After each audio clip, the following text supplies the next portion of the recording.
आपको उसे काम करने देना चाहिए था।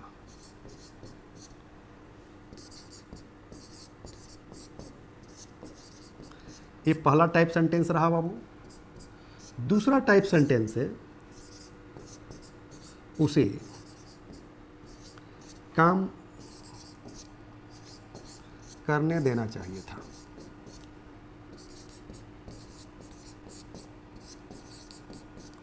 सबसे पहले वाक्य के सिंबल पर ध्यान दीजिए। सिंबल यानी कि पहचान। अगर सिंबल पता चल गया, पहचान पता चल गया, तो ये पता चल जाएगा कि किस वर्ब का यूज करना है। ओके, तो दोनों वाक्य के अंत में क्या लगा है बाबू? चाहिए था। चाहिए था यानी कि पहले वाक्य के अंत में भी लगा है चाहिए था, दूसरे वाक्य के भी अंत में लगा है चाहिए था। चाहिए था का इंग्लिश कल मैंने क्या बताया था बाबू? शुड है। यानी कि ये कंफर्म हो गया कि दोनों वाक्यों में शुड हैव का प्रयोग होगा, यानी कि वर्ब का पता चल गया। सेकंड कहाँ ध्यान देना है, याद रखना है। पहला वाक्य में कह रहा है कि करने देना, दूसरे वाक्य में भी कह रहा है करने देना। कल मैंने बताया था ना कि करने देना का इंग्लिश क्या होता है? लेट। चूंकि लेट का मतलब होता है करने देना या होने देना, यानी कि किसी एक्शन को, किसी क्रिया को होने देना, करने देना। यही वजह है कि हम लोग बोलते हैं कि मुझे जाने दो, मुझे पढ़ने दो, उसे खेलने दो। यहाँ पर लेट का प्रयोग होता है ना। लेट का प्रयोग कल हम लोग डिटेल में पढ़ चुके हैं। अगर आपका क्लास मिस कर गया हो तो प्लीज़ प्लीज़ लेक्चर ऐप पर अपलोड हो चुका है, वहाँ से अपना क्लास पूरा कर लीजिए। ओके, यानी कि दूसरा हम लोग को क्या पता चला कि करने देना दोनों वाक्य में लगा है। और करने देना का इंग्लिश क्या होता है बाबू? लेट। यानी कि कंफर्म हो गया कि दोनों वाक्यों में शुड हैव का प्रयोग होगा और लेट का प्रयोग होगा। Is that clear? तीसरा ध्यान कहाँ देना है बाबू? सब्जेक्ट और ऑब्जेक्ट पर। क्योंकि पहले वाक्य में कह रहे हैं कि आपको उसे काम करने देना चाहिए था, यानी कि आपको उसे काम करने देना चाहिए था। तो आप क्या हो गया बाबू? सब्जेक्ट, और उसे क्या हो गया? ऑब्जेक्ट। यानी कि पहले वाक्य में सब्जेक्ट भी है और ऑब्जेक्ट भी है। ओके, तो सब्जेक्ट ऑब्जेक्ट दोनों है, तो ये हो गया बाबू एक्टिव वॉइस का वाक्य। कौन से वॉइस का हो गया बाबू? Active voice. क्योंकि इसमें सब्जेक्ट भी है और ऑब्जेक्ट भी है। दूसरा वाक्य क्या कह रहा है बाबू? कि उसे काम करने देना चाहिए था। समझ रहे हैं ना? सिर्फ उसे आ रहा है, इसमें क्या था? आपको उसे। तो पहले वाक्य में सब्जेक्ट ऑब्जेक्ट दोनों मिल गया आपको, दूसरे वाक्य में सिर्फ और सिर्फ आपको ऑब्जेक्ट मिल रहा है। उसे काम करने देना चाहिए था, तो उसे क्या हो गया बाबू? ऑब्जेक्ट हो गया। ओके, यानी कि दूसरे वाले वाक्य में सिर्फ और सिर्फ ऑब्जेक्ट है, सब्जेक्ट नहीं है। तो ये कौन सा सेंटेंस हो गया बाबू? ये हो गया बाबू पैसिव वॉइस का सेंटेंस, यानी कि पैसिव वॉइस हिंदी मीडियम से। आपने कहाँ कहाँ ध्यान दिया बाबू? 3 जगह ध्यान दिया। पहला सिंबल पर, तो वर्ब का पता चला। दूसरा करने देना तो लेट का पता चला। तीसरा सब्जेक्ट और ऑब्जेक्ट पर, जिससे यह पता चला कि वाक्य एक्टिव वॉइस का कौन है और पैसिव वॉइस का कौन है। Very simple. चैप्टर का कंसेप्ट क्लियर हो गया। अब मैं चाहूंगा कि स्ट्रक्चर लिख दूं ताकि दोनों वाक्यों को आप आसानी से इंग्लिश में ट्रांसलेट कर सकें और इस तरह का कोई भी सेंटेंस आपके सामने आ जाए स्मूथली इंग्लिश में बोल सके। ओके गाइस, तो आइए देखते हैं कि आपको उसे काम करने देना चाहिए था, ये किस स्ट्रक्चर पर बनेगा? Active voice.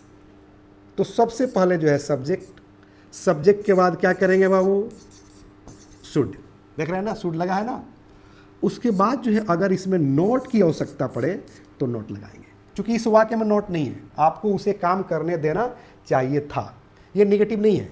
लेकिन यही वाक्य आ जाए कि आपको उसे काम करने नहीं देना चाहिए था, आपको उसे जाने नहीं देना चाहिए था, आपको उसे चुनाव लड़ने नहीं देना चाहिए था, आपको उसे इंग्लिश में बात करने नहीं देना चाहिए था, आपको उसे अंदर आने नहीं देना चाहिए था, आपको गांव वालों को शहर में जाने नहीं देना चाहिए था, आपको विद्यार्थियों को प्रिंसिपल से मिलने नहीं देना चाहिए था। तो नहीं आ रहा है ना, तो क्या करेंगे, नॉट का प्रयोग करेंगे। ओके गाइस, उसके बाद क्या लगाएंगे, हैव। उसके बाद क्या करेंगे बाबू, क्योंकि सब वाक्य, जितने भी मैंने वाक्य बोला, सब में जो है करने देना आ रहा था। जैसे आपको विद्यार्थियों को प्रिंसिपल से मिलने नहीं देना चाहिए था, तो आ रहा है ना, तो यहां पर अब क्या करेंगे बाबू, लेट। और लेट के बाद क्या कर देंगे बाबू, OW, यानी कि अदर वर्ड्स। ये स्ट्रक्चर हो गया बाबू एक्टिव वॉइस का कंप्लीट। यानी कि अब इसी वाक्य स्ट्रक्चर पर subject, should, not, have, let, other words, इसी स्ट्रक्चर पर इस वाक्य को ट्रांसलेट करेंगे। आपको उसे काम करने देना चाहिए था, अभी ट्रांसलेट करेंगे, घबराना नहीं है। ओके, अब आइए देख लेते हैं, उसे काम करने देना चाहिए था, इसको किस स्ट्रक्चर पर बनाएंगे, क्योंकि ये तो पैसिव वॉइस है। तो याद रखना है बाबू, पैसिव वॉइस ऑब्जेक्ट से शुरू होता है। तो सबसे पहले ऑब्जेक्ट लिखेंगे, उसके बाद जो है शुड, नॉट की आवश्यकता पड़ेगी तो नॉट लिखेंगे, क्योंकि इस टाइप का सेंटेंस निगेटिव ही आ सकता है, क्योंकि इसमें तो निगेटिव नहीं है। उसे काम करने देना चाहिए था, हो सकता है कि आ जाए कि उसे काम करने नहीं देना चाहिए था, उसे बोलने नहीं देना चाहिए था, विद्यार्थियों को प्रिंसिपल से मिलने नहीं देना चाहिए था, उसे चुनाव लड़ने नहीं देना चाहिए था, योगी जी को अंदर आने नहीं देना चाहिए था, मोदी जी को बिहार में आने नहीं देना चाहिए था, लालू जी को दिल्ली में जाने नहीं देना चाहिए था। तो इस तरह का सेंटेंसेज में नॉट आ रहा है ना, तो इसी टाइप का ये सेंटेंसेज है। तो नेगेटिव आ जाएगा तो क्या करेंगे बाबू, नॉट लगा देंगे, वेरी सिंपल। उसके बाद क्या करेंगे बाबू, प्लस हैव लगाएंगे। और पैसिव वॉइस में बीन का यूज होता है, याद रखना है बाबू। तो क्या करेंगे, बीन लगाएंगे, उसके बाद जो है लेट लगाएंगे बाबू। क्या करेंगे, लेट प्लस OW, यानी कि अदर वर्ड्स। स्ट्रक्चर को एक बार फिर से समझ लीजिए। अगर इस टाइप का सेंटेंसेज हो कि उसे काम करने देना चाहिए था, उसे आने देना चाहिए था, उसे अध्ययन करने देना चाहिए था, उसे चुनाव लड़ने देना चाहिए था, विद्यार्थियों को प्रिंसिपल से मिलने देना चाहिए था, गांव वालों को DM से मिलने देना चाहिए था, तो इस टाइप का सेंटेंसेज हो रहा है ना बाबू। तो ऐसे सेंटेंसेज में सबसे पहले ऑब्जेक्ट लिखते हैं, उसके बाद शुड, नॉट की आवश्यकता होगी तो नॉट भी लिखेंगे, हैव लिखेंगे, बिन लिखेंगे, लेट लिखेंगे और OW, जो भी अदर वर्ड्स में आएगा उसको लिखेंगे। अब आइए दोनों सेंटेंसेस को इंग्लिश में ट्रांसलेट करते हैं इन्हीं स्ट्रक्चर पर।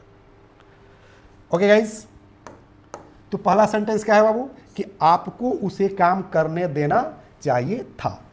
सब्जेक्ट का चुनाव कर लीजिए, क्या है बाबू, आपको, तो अंग्रेजी का होगा बाबू यू। उसके बाद शुड लगाएंगे, उसके बाद जो है हैव लगाएंगे, चूंकि नॉट जो है इस वाक्य में नहीं है, यानी निगेटिव वाक्य नहीं है, तो नॉट का प्रयोग नहीं करेंगे। तो क्या करेंगे बाबू, यू शुड हैव। उसके बाद लेट का प्रयोग करेंगे, उसके बाद OW, यानी कि अदर वर्ड्स। तो अदर वर्ड्स में क्या है बाबू, काम करना। तो काम करना का अंग्रेजी क्या होता है, उसके पहले जो है लगाएंगे उसे, हिम। काम करना का अंग्रेजी होता है बाबू डू वर्क। ध्यान दे दीजिए, सेंटेंस तैयार हो गया बाबू। यू हो गया सब्जेक्ट, शुड तो हो ही गया, नॉट नहीं है, हैव जो है हो गया, उसके बाद लेट जो है हो गया, उसके बाद हिम क्या हो गया, उसे के लिए हिम आ गया। अगर स्त्री होगी तो हर कर दीजिएगा। उसके बाद काम करना, डू वर्क। इसी का हिंदी होता है बाबू कि आपको उसे काम करने देना चाहिए था। इंग्लिश क्या हुआ बाबू, you should have let him do work. अब इस टाइप का कोई भी सेंटेंसेज आता है बाबू, इसी स्ट्रक्चर पर ट्रांसलेट करेंगे और स्मूथली इंग्लिश बोलेंगे। ओके, अगला जो सेंटेंस कर रहे हैं, यानी कि सेकंड टाइप सेंटेंस, कि उसे काम करने देना चाहिए था, तो इस स्ट्रक्चर पर बनाएंगे उसे, ऑब्जेक्ट। तो उसे का अंग्रेजी क्या हो जाएगा बाबू, ही। उसके बाद क्या करेंगे, शुड लगाएंगे बाबू, ही शुड। उसके बाद जो है हैव लगाएंगे, नॉट नहीं लगाएंगे, नॉट तो है नहीं इसमें, क्योंकि हिंदी में निगेटिव नहीं है, तो नॉट जो है नहीं लगाएंगे। उसके बाद हैव, यानी कि उसके बाद बिन लगाएंगे हैव के बाद। उसके बाद क्या करेंगे बाबू, लेट का प्रयोग करेंगे। उसके बाद क्या करेंगे, अदर वर्ड्स।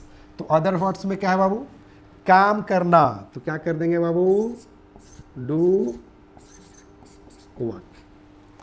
अब वाक्य को समझ लेते हैं बाबू। He should have been let do work, इसी का हिंदी होता है बाबू कि उसे काम करने देना चाहिए था। Very simple. मेरे ख्याल से कंसेप्ट समझ में आ गया कि दोनों वाक्य में क्या अंतर है, क्या फर्क है। ओके, वर्ब में कोई अंतर नहीं दिखा, दोनों वाक्य में शुड हैव का प्रयोग हो रहा है, लेट का प्रयोग हो रहा है। अंतर कहाँ है, सब्जेक्ट और ऑब्जेक्ट में। क्योंकि पहले वाले वाक्य में सब्जेक्ट भी है, ऑब्जेक्ट भी है, तो ये जो है एक्टिव वॉइस का सेंटेंस हो गया। दूसरे टाइप सेंटेंस में सिर्फ ऑब्जेक्ट है, इसलिए पैसिव वॉइस का सेंटेंस हो गया। अगर कंसेप्ट क्लियर हो गया होगा तो मैं चाहूँगा कि आइए इस पर प्रैक्टिस करते हैं। ओके, कैसे प्रैक्टिस करेंगे तो ध्यान देना है बाबू। सेंटेंस नंबर 3 है बाबू, आपको उसे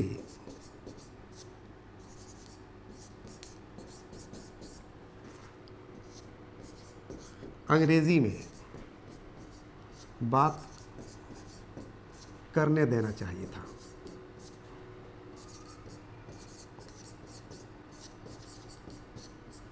आप खुद जो है आइडेंटिफाई कीजिए कि ये पहला टाइप सेंटेंस है या सेकंड टाइप। ओके, क्योंकि वाक्य क्या कह रहा है, आपको उसे अंग्रेजी में बात करने देना चाहिए था, तो चाहिए था तो आ गया, ये तो कंफर्म हो गया कि शुड हैव लगेगा। आपको सब्जेक्ट हो गया और उसे क्या हो गया, ऑब्जेक्ट हो गया, यानी कि ये पहला टाइप सेंटेंस है। तो पहला टाइप जो एक्टिव वॉइस पर सेंटेंस था, उस स्ट्रक्चर पे इसको ट्रांसलेट कर देंगे। कैसे ट्रांसलेट करेंगे तो याद रखना है, आपको, तो क्या करेंगे बाबू, यू शुड हैव लेट, अब उसी का अंग्रेजी होता है हिम। अब किसी महिला को कह रहे हैं तो हर। उसके बाद क्या चीज़, अंग्रेजी में बात करना, तो क्या कहेंगे बाबू, talk in English. Complete sentence क्या हो गया बाबू, you should have let him या हर टॉक इन इंग्लिश। इसी का हिंदी होता है कि आपको उसे अंग्रेजी में बात करने देना चाहिए था। आइए जो है थर्ड सेंटेंस देखते हैं, सॉरी फोर्थ सेंटेंस देखते हैं। जैसे कहा जाए कि गांव वालों को डीएम से मिलने देना चाहिए था, पहचानिए तो कौन सा सेंटेंस है, गांव वालों को डीएम से मिलने देना चाहिए था। तो सेकंड टाइप हो गया ना, क्योंकि इसमें सब्जेक्ट नहीं है, सिर्फ ऑब्जेक्ट है। तो गांव वालों को, तो क्या कहेंगे बाबू, the villagers should have been.